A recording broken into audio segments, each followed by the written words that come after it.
Hello प्यारे बच्चों, Lakshman classes में आपका स्वागत है। हम लोग पढ़ रहे हैं 10th क्लास की साइंस और चैप्टर नंबर 1। तो इसमें हम टॉपिक पढ़ने वाले हैं टाइप ऑफ केमिकल रिएक्शन। अभिक्रियाएं कितने प्रकार की होती हैं या रासायनिक अभिक्रियाएं कितने प्रकार की होती हैं। ठीक है, तो आपका टाइम बचाने के लिए मैंने इस पर लिख रखा है अभिक्रियाओं के प्रकार। तो बेटा जो अभिक्रियाएं होती हैं आपके 10th क्लास में वो 5 प्रकार की दी हुई है एनसीईआरटी बुक में। ठीक है, पहले अभिक्रिया का नाम है बेटा संयोजन अभिक्रिया। पहले कौन सी है? संयोजन अभिक्रिया। इसको हम बोलते हैं योगात्मक अभिक्रिया भी बोलते हैं, संयोजन या योगात्मक अभिक्रिया। इंग्लिश में कहते हैं इसको कॉम्बिनेशन रिएक्शन, कॉम्बिनेशन रिएक्शन, या इसको हम कह सकते हैं एडिशन रिएक्शन। ठीक है, जो दूसरी अभिक्रिया है आपके सिलेबस में वो है वियोजन अभिक्रिया या अपघटन अभिक्रिया। इसको बोलते हैं इंग्लिश में डिकम्पोजिशन रिएक्शन। ये होती क्या है मैं आपको विस्तार से समझाऊंगा। पहले आपको टाइप बता रहा हूँ कितने प्रकार के होते हैं, ये आपको नोट करना है। ठीक है बेटा, अब बता रहे हैं तीसरा विस्थापन अभिक्रिया कहते हैं। तीसरी अभिक्रिया कौन सी है? विस्थापन अभिक्रिया। इसको कहते हैं इंग्लिश में डिस्प्लेसमेंट रिएक्शन। और चौथा है द्विविस्थापन अभिक्रिया, इसको बोलते हैं डबल डिस्प्लेसमेंट रिएक्शन।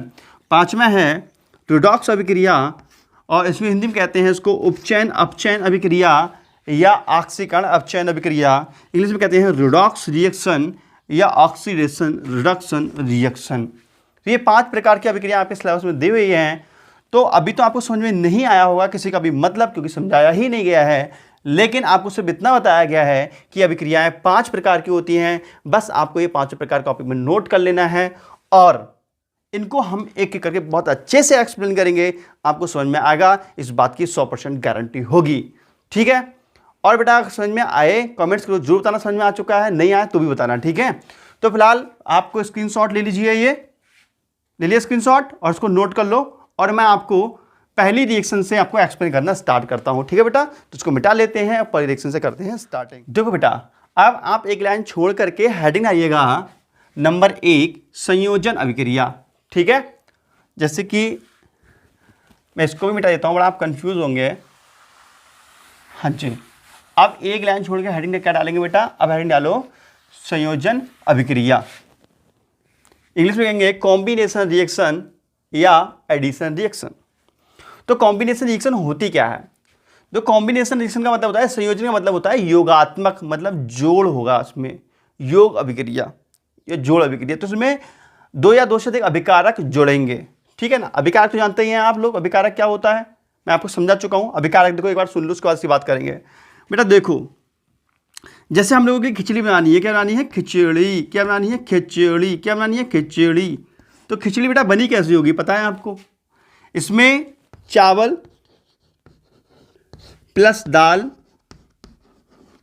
दाल या सब्जी जो भी डालते हो आप, प्लस पानी प्लस जो भी डालो, नमक, इन सब चीज़ों को लेकर के हमने क्या किया? गरम किया। गरम जब करते हैं तो भाई हीट का साइन ऐसा बनाते हैं, गरम का साइन। किसी चीज़ को हम गरम करते हैं तो सिंबल बना देते हैं। ठीक है, हमने इस चीज़ को मिला करके सबको गरम किया था, हमारी बनी खिचड़ी। समझ में आया बेटा?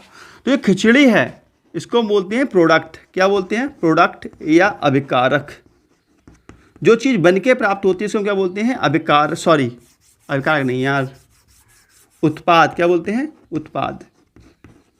उत्पाद। ठीक है, लेकिन जो खिचड़ी बनने से पहले मटेरियल था वो क्या कहलाता है? वो कहलाता है रिएक्टेंट। क्या कहलाता है? रिएक्टेंट। रिएक्टेंट या हिंदी में कहते हैं इसको अभिकारक। समझ में आया बेटा? खिचड़ी बनने से पहले की जो मटेरियल हुआ करते हैं उन्हें हम अभिकारक कहते हैं, और इन मटेरियल से जब खिचड़ी बनती है तब उसको हम प्रोडक्ट कहते हैं। मेरे समझ में, मेरे हिसाब से आपको क्लियर हो चुका होगा। समझ में आया? ठीक है बेटा, देखो बेटा यहाँ पे अभिकारक, चावल दाल ये सब चीज़ क्या हो गए? अभिकारक हो गए। ठीक है, और जो खिचड़ी बन के आ गई वो क्या हो गई? हमारी प्रोडक्ट हो गई, या इसको हम बोलते हैं उत्पाद भी कहते हैं। खीर खाइए, खीर खास है, खीर क्या कहते हैं? खीर खाइए, खीर। तो बेटा खीर कैसे बनती है? खीर कैसे बनती है? चावल प्लस चीनी plus plus plus plus plus plus plus दूध। दूध तो रह ही गया। इन सब चीज़ को मिक्स करो और गर्मा गर्म करो, बन जाएगी खीर। तो ये बेटा ये सब क्या है? ये कहलाते हैं अभिकारक। ये क्या है? अभिकारक या रिएक्टेंट, ये है अभिकारक, और ये क्या है बेटा, प्रोडक्ट है, या इसको हम कहते हैं उत्पाद। क्या कहते हैं, उत्पाद। बेटा समझ में आ गया। मेरे हिसाब से अभिकारक और उत्पाद आपको बिल्कुल क्लियर हो चुका होगा। ठीक है, अगर इतनी चीज समझ में आ चुकी है बेटा, तो यहाँ अभिकारक तो कितनी हैं, 1 2 3 अभिकारक हैं। मतलब यहाँ 3 अभिकारक मिल करके, 3 अभिकारक मिल करके केवल एक उत्पाद बनाते हैं। खीर क्या है, एक ही उत्पाद तो, 4-5 तो है नहीं। देखो वह अभिक्रिया जिसमें 2 या 2 से अधिक, ठीक है, वह अभिक्रिया जिसमें 2 या 2 से अधिक अभिकारक मिलकर के केवल एक ही उत्पाद बनाते हैं, तब इस प्रकार की अभिक्रिया को हम संयोजन अभिक्रिया कहते हैं। क्लियर, ठीक है, समझ में आ गया बेटा। डेफिनेशन नोट करो, परिभाषा लिखो, वह अभिक्रिया, परिभाषा लिखो बेटा, वह अभिक्रिया जिसमें 2 या 2 से अधिक, वह अभिक्रिया जिसमें 2 या 2 से अधिक अभिकारक आपस में मिलकर केवल एक ही उत्पाद बनाते हैं, इस प्रकार की अभिक्रिया को संयोजन या योगात्मक अभिक्रिया कहते हैं। समझ में आ गया बेटा। इतना आप डेफिनेशन नोट कर लीजिए। उसके बाद अब देखेंगे एग्जाम्पल इसके। ठीक है, तो एग्जाम्पल ये नहीं लेंगे, ये मैंने आपको समझाने की दृष्टि से एग्जाम्पल बताया है। अब एग्जाम्पल लेते हैं हम कुछ और, जिससे मिलते हैं नंबर अच्छे। ठीक है बेटा, तो आप वो होती है ना गांव में, पताई जानते हो, पताई, तुम पताई जानते हो ना, गन्ने की पत्ती जो होती है सूख जाती है, जानते होगे यार, सब गांव के ही होंगे, मुझे पता है, शहर के भी होंगे तब भी पता होगा पताई क्या होती है। ठीक है, पताई होती है गन्ने का जो छिक्कल होता है सूखा, उसको पताई कहते हैं। ठीक है, तो बेटा जो पताई होती है, पताई होती है, जलाते हैं। मान लीजिए पताई है, ये पताई का ढेर रखा हुआ है इस टाइप से, पताई का ढेर रखा हुआ है इस टाइप से बेटा, इसमें लगा दी आग, क्या कर दो, इसमें लगा दो आग, लगा दो बेटा, इसमें आग लगा दी, तो इसमें क्या निकलती है, इसमें लिपट निकलती है, लपट। क्या निकलती है, लापाटा लपट। क्या निकलती है बेटा, इसमें से निकलती है लपट। क्या निकलती है, लपट। क्या निकलती है, लपट। पताई को जलाते हैं या आग, या फिर हम लकड़ी मान लो, लकड़ी मान लो, ये क्या है, लकड़ी मान लो, लकड़ी है पताई। इसको जब जलाते हैं बेटा तो क्या निकलती है, लपट। क्या निकलती है, ला से लपट। हम लोग क्या काम करते हैं, आराम से तापते हैं ठंडों के दिनों में, मज़ा आता है। लपट देखिए सब लोगों ने, ना निकली हो तो लपट निकाल के दिखाऊंगा अभी। ठीक है ना, लकड़ी को या पताई को जाते हैं तो क्या निकलती है बेटा, लपट निकलती है, अर्थात यहाँ से ऊष्मा निकलती है। ये बात समझ में आती है आप लोगों के लिए। तो बेटा पताई जलने के बाद प्राप्त क्या होता है, प्राप्त हमें कार्बन होता है, काली काली राख प्राप्त होती है। बात समझ में आ रही है कि ना आ रही है, उम्मीद है समझ में आती होगी। ठीक है बेटा, अर्थात जब पताई जल जाती है तो क्या प्राप्त होता है, हमारे प्राप्त होता है राख, और राख क्या होती है, कार्बन। समझ में आ रही है बात। ठीक है बेटा, तो देखो ये मैंने आपको समझाई थी। तो बेटा देखो इसका कहने का मतलब पताई में क्या होती है, पताई में होती है कार्बन। तो बेटा एग्जाम्पल हम पढ़ रहे हैं, तो एग्जाम्पल नंबर फर्स्ट देखेंगे बेटा, ये रही कार्बन। कार्बन मतलब पताई। अब कार्बन को हम ऑक्सीजन की प्रेजेंट में जलाते हैं। ठीक है, कार्बन को क्या काम करते हैं, इसको मैं मिटा देता हूं बेटा, सब समझाता हूं उसको। ठीक है, देखो बेटा जैसे कार्बन है ना, पताई जो है उसको हम बेटा, कार्बन है, ठीक है, इसको हम ऑक्सीजन की प्रेजेंट में जलाते हैं। कार्बन कैसी होती है, सॉलिड होती है, ऑक्सीजन कैसी होती है, गैस होती है। ठीक है, ये लिखना जरूरी नहीं है, फिलहाल लिख के बता रहा हूं तुम्हारे लिए मैं। ठीक है, कार्बन को जो है वो ऑक्सीजन के प्रेजेंट में जलाया जाता है, मतलब पताई जो है, पताई को ऑक्सीजन प्रेजेंट में जलाया जाता है। और क्या दी जाती है यहाँ पे, उसमें थोड़ा दी जाती है, जलाया जाता है। इसको क्या होता है बेटा, इसको जलाया जाता है, तब हमारे प्राप्त होता है CO2 गैस। क्या प्राप्त होता है, CO2 गैस। तुमने देखा पताई जब जलती है तो काला काला धुआं निकलता है, वो CO2 गैस होती है बेटा। जब कार्बन को ऑक्सीजन के साथ जलाया जाता है तो हमारे CO2 गैस प्राप्त होती है, और प्राप्त होती है लपट, और हीट प्राप्त होती है, गर्मी प्राप्त होती है ना, देखिए गर्मी का है, गर्मी प्राप्त होती है, ऊष्मा प्राप्त होती है, लपट प्राप्त होती है। बेटा ऊष्मा भी तो प्राप्त होती है, नहीं प्राप्त होती है ऊष्मा। ये ठीक है, साइन ऊपर के लिए मैंने बना दिया, इसका मतलब क्या, ऊष्मा उड़ती है ना ऊपर के लिए। और गैस भी ऊपर के लिए सिंबल बना सकते हो ऐसे करके, गैस भी उड़ती है, ना बनाओगे तो भी कोई दिक्कत नहीं है इधर। ठीक है, तो यहाँ पे बेटा क्या है, गैस उड़ती है, और जी का फॉर गैस है ना, इसलिए मैंने ब्रैकेट में जी लिख दिया है, लिखना कोई जरूरी नहीं है, लिख दो अच्छी बात है। और ऊष्मा प्राप्त होती है, समझ में आ रही है बेटा बात। तो इसमें क्या है, इसमें बेटा अभिकारक है, ये क्या है, अभिकारक है। कितने अभिकारक हैं, 2 अभिकारक हैं। कितने अभिकारक हैं, इसमें बेटा ये है अभिकारक। अभिकारक कितने हैं? 2 है। उत्पाद कितना प्राप्त हुआ है? केवल एक उत्पाद प्राप्त हुआ है। समझ में आ रहा है? वे अभिक्रियाएं जिनमें 2 या 2 से अधिक अभिकारक मिलकर के केवल एक उत्पाद बनाते हैं संयोजन अभिक्रियाएं कहलाती हैं। समझ में आया बेटा? तो ये एक एग्जाम्पल हो गया संयोजन अभिक्रिया का, example number first. Second example देखें बेटा, सेकंड एग्जाम्पल देखते हैं, उसको मिटा देते हैं पहले, ठीक है? ये नहीं मिटाते हैं, समझ में आ जाएगा सेकंड एग्जाम्पल भी इतने से बीच में ही। तो बेटा सेकंड एग्जाम्पल देख लो, जैसे कि मान लीजिए हम लोग बाजार से चूना खरीद के लाते हैं, बाजार से चूना खरीद के लेकर के आते हैं, नहीं आते हैं? पुताई करने के लिए जब होली आती है, दिवाली आती है, तो हम लोग पुताई करते हैं। बाजार से डेली वाला चूना लाके है आते हैं बाजार से, 10 रुपये किलो 8 रुपये किलो मिलता होगा, मुझे कंफर्म नहीं कितने मिलता है। फिलहाल मैंने बहुत समय पहले एक बार पुताई की थी अपने घर में, तो 4 रुपये किलो मिला करता था। अब मुझे लग रहा है 10 रुपये किलो या जो भी होगा रेट, मुझे पता नहीं यार, बेच तो नहीं रहा हूँ। चूना ले लो, चूना ले लो, क्या बेच रहा हूँ? खाली मिली बात करते हो यार सॉरी, मजाक में तो मैं डांट दिया, ऐसी बात नहीं है बेटा, ठीक है? तो ऐसा है, हम लोग चूना लेकर के आते हैं बाजार से, और वो चूने का सूत्र क्या होता है? CaO कैल्शियम ऑक्साइड, ठीक है? अब इस चूने में पानी डालते हैं, पानी का सूत्र होता है H2O। समझ में आ रही है बात, नहीं आ रही है? बेटा चूना लेकर के आते हैं बाजार से डेली वाला, अब ऐसा तो है नहीं चूना लेकर के तुम आए हो और उस चूने से डायरेक्टली पत्थर जैसा होगा उसको रगड़ दो। ऐसे रगड़ते हो का? नहीं रगड़ते हो ना, उसको भिगोते हैं, और भिगोने के पश्चात वो रबड़ी जैसा बन जाता है, रबड़ी। फिर उसकी हम पुताई कर देते हैं, वो होता है भुजा हुआ चूना। बात समझ में आ रहा है कि नहीं? तो बेटा क्या होता है? Ca+H2O मिलता है, ये है बेटा चूना का सूत्र। ये क्या है? चूना। ये क्या है? जल है या पानी है। इसको जब मिलाया जाता है तब प्राप्त होता है हमारे लिए CaOH का होल ट्वाइस। CaOH का होल ट्वाइस को बोलते हैं बुझा हुआ चूना, बुझा हुआ चूना। और आपने देखा होगा कि जब चूने को हम पानी में भिगोते हैं, हमें गर्मा गर्म भाप प्राप्त होती है, अर्थात वो चूना गर्मा गर्म होता है। भरोसा ना हो तो करके देख लीजिएगा, आज बाजार से लेके आओ चूना, भिगो दो पानी में, डालो उसमें हाथ, मज़ा आ जाएगा, गर्मा गर्मा निकलेगा हाथ। समझ में आ रही है बात? नहीं समझ में आ रही हो बात तो चूने पानी से करके देख लो मुलाकात। तो बेटा हम क्या काम करते हैं? चूने को डालते हैं पानी में और देखते हैं पतीला में भिगोया है तो पतीला गर्मा गर्म हो जाता है, अर्थात जो चूने का पानी है वो गर्मा गर्म हो जाता है। इसका मतलब ये है कि इसमें ऊष्मा प्राप्त होती है। बात समझ में आई कि ना आई? बहुत देर से समझाई जा रही है। देखो बेटा, वह अभिक्रिया जिसमें 2 या 2 से अधिक अभिकारक मिलकर के केवल एक प्रोडक्ट बनाते हैं, एक उत्पाद बनाते हैं, संयोजन अभिक्रिया कहलाती है। तो इसमें देखो बेटा, यहाँ पर 2 कितने हैं? यहाँ पर 2 अभिकारक हैं, दोनों अभिकारक आपस में मिलकर के केवल एक उत्पाद बना रहे हैं, तो इसको हम क्या बोलते हैं? इसको हम बोलते हैं संयोजन अभिक्रिया। तो बेटा मैंने एग्जाम्पल आपको 2 बता दिए, समझ में आया आपको इतना? ठीक है।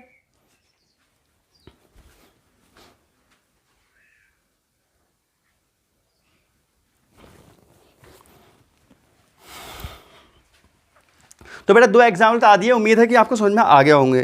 तो बेटा मैं आपको एक बात क्लियर करना चाहता हूँ, संयोजन अभिक्रियाओं में हम देख रहे हैं कि हमें इन अभिक्रियाओं में एक उत्पाद तो प्राप्त हो ही रहा है, साथ में हमें ऊष्मा भी प्राप्त हो रही है। समझ में आ रहा है?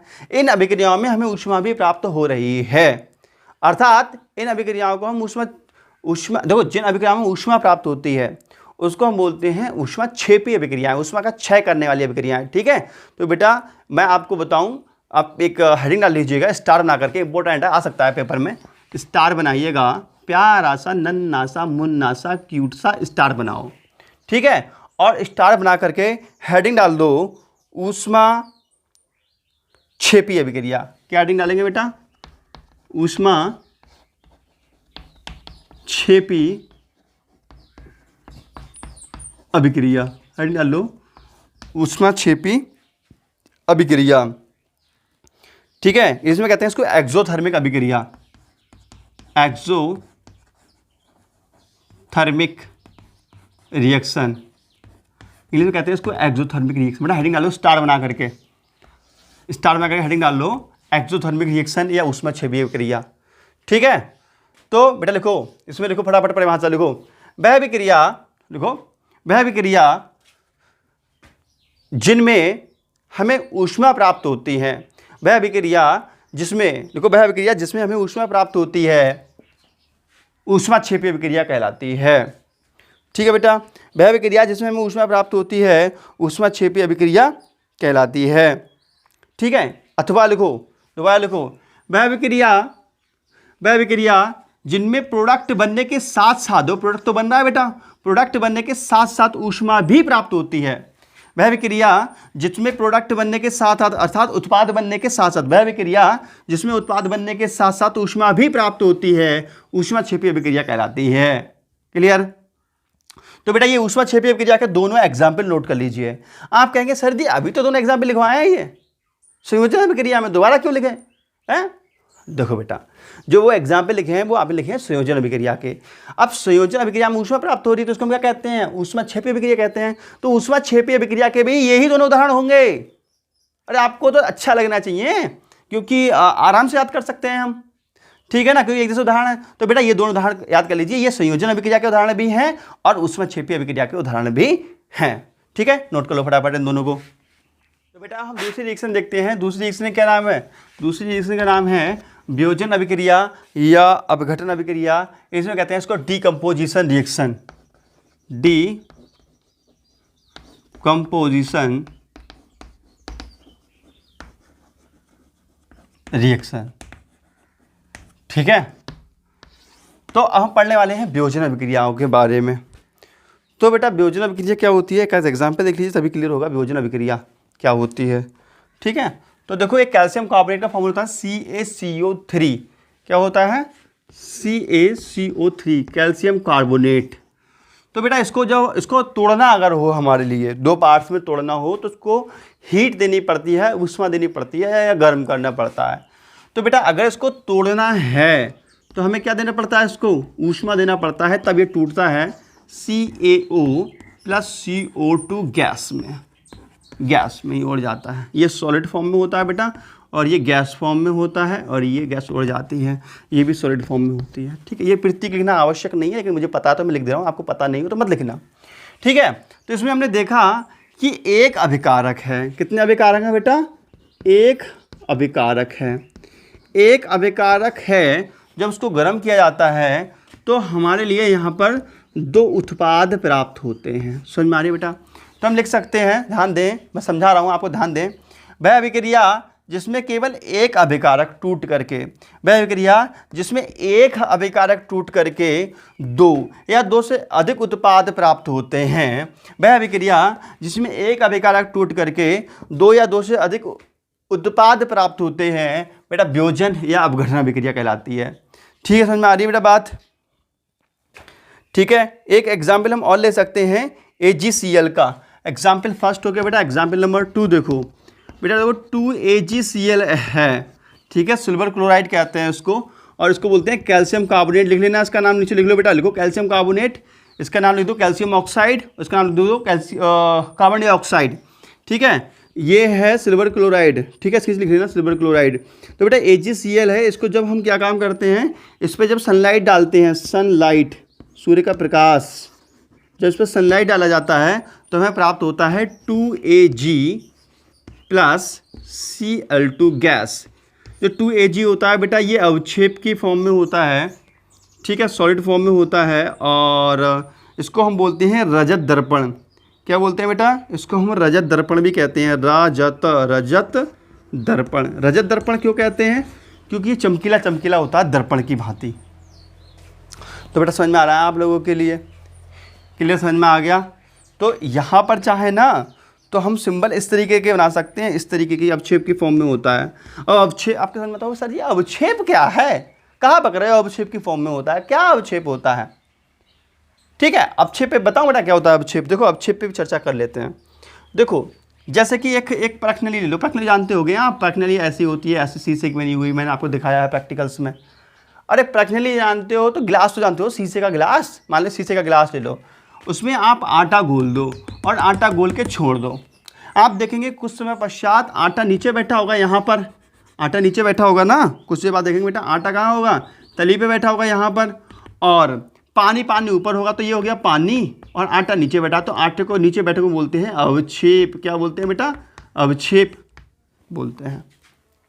तो बेटा जब सिल्वर क्लोराइड का जो सिल्वर जो क्लोराइड होता है, ठीक है, सिल्वर जो क्लोराइड होता है 2AgCl, 2AgCl जो होता है, इसको जब हम सनलाइट डालते हैं तो ये क्या होता है, ये अवक्षेप के फॉर्म में प्राप्त होता है और यहाँ पे क्लोरीन गैस प्राप्त होती है। समझ में आ रही है ये बात?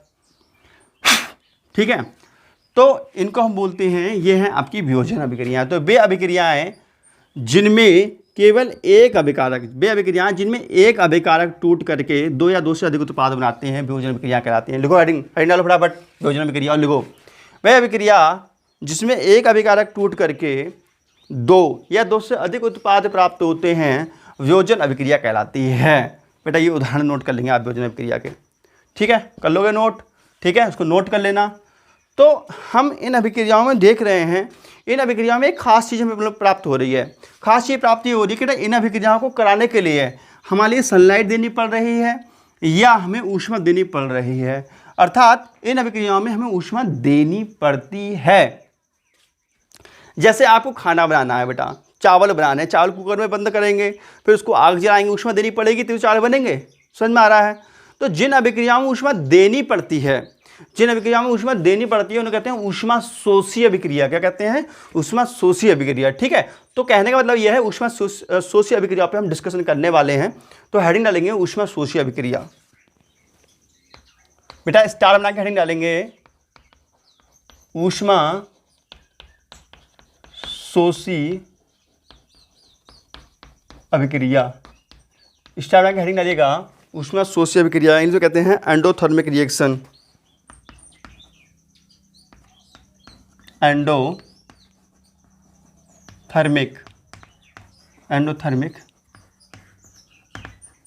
रिएक्शन। ठीक है, तो बेटा ध्यान दें, इसमें क्या बात है, क्या खास बात है कि इसमें बेटा इसमें क्या खास है, इसमें क्या खास बात है, इसको हम बोलते हैं कैल्शियम कार्बोनेट। लिख लेना इसके नीचे कैल्शियम कार्बोनेट, लिख लोगे कैल्शियम कार्बोनेट, मैं लिखूं हैं, इसको बोलते हैं कैल्शियम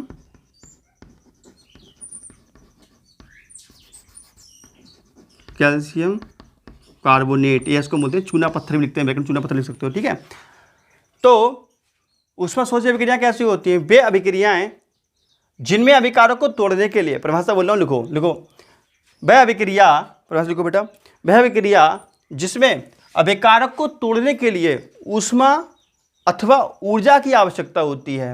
वह अभिक्रिया जिसमें अभिकारक को तोड़ने के लिए ऊष्मा या ऊर्जा की आवश्यकता होती है ऊष्मा शोषी अभिक्रिया कहलाती है। ठीक है, अब ये दोनों एग्जाम्पल नोट करेंगे, ये ऊष्मा शोषी के एग्जाम्पल हो गए। मतलब जिन अभिक्रियाओं में ऊष्मा देनी पड़ती है ऊष्मा शोषी कहलाती है। ऊष्मा का सोख करके खाना, जैसे खाना बनाना है, हमारे चावल बनाने हैं तो ऊष्मा देना पड़ेगा तभी तो खाना बनेगा, हीट देना पड़ेगा तभी तो खाना बनेगा। बहुत सारी चीज़ें ऐसी हैं जो हीट देने पे ही प्रोडक्ट प्राप्त होते हैं, ऐसी अभिक्रिया को ऊष्मा शोषी अभिक्रिया कहते हैं। ठीक है, तो बेटा तीसरा प्रकार है, तीसरा अभी दो हो गया हमारा, कौन से, एक संयोजन हो गया, एक वियोजन हो गया। ठीक है, तो ये मैंने स्टार बना कर आया है, कहने का मतलब ये है, एक इंपॉर्टेंट बात है। ये किसकी बात है? वियोजन की। तो स्टार बना के लिखवा दिया मैंने, पेपर में आ सकता है। ठीक है, लेकिन जो तीसरा है हमारा, तीसरा प्रकार है, उसका नाम है द्विविस्थापन अभिक्रिया। तो द्विविस्थापन अभिक्रिया हम देखेंगे नेक्स्ट लेक्चर में। ठीक है, वीडियो अच्छा लगा हो तो लाइक कर दीजिए, चैनल कर दीजिए सब्सक्राइब, और आप फटाफट कमेंट करके बताइए वीडियो कैसा लगा है प्यारे बच्चों। अच्छा लगा तो लाइक कर दीजिए, फटाफट कमेंट करके जरूर बताइएगा आप लोग। ठीक है, तो मिलते हैं नेक्स्ट वीडियो में। तो नमस्कार, जय Hind, Vande Mataram, okay, bye bye.